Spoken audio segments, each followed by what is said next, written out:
আমার টাইমলাইনে একটা পোস্টই সবচেয়ে বেশি ঘুরপাক খাচ্ছে।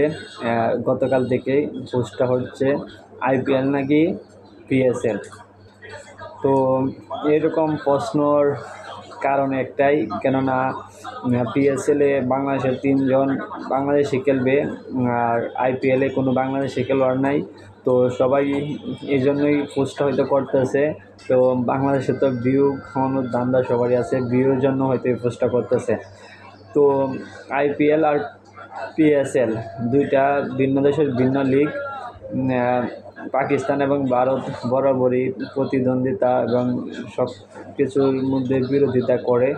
তো সেই সুবাদে দুইটা লিগ একই সময় আয়োজন করা হয়েছে। তো বাংলাদেশের যেহেতু নাহিদ রানা, লিটন দাস এবং রিশাদ হোসেন 3জন পাকিস্তান লিগে খেলবে, অবশ্যই বাংলাদেশ পাকিস্তান সুপার লিগটাকেই বেশি গুরুত্ব দিবে। আইপিএল গুরুত্ব থাকবে, তারপরেও পিএসএল এর গুরুত্বটা একটু বেশি থাকবে যেদিন বাংলাদেশের প্লেয়াররা মাঠে নামবে।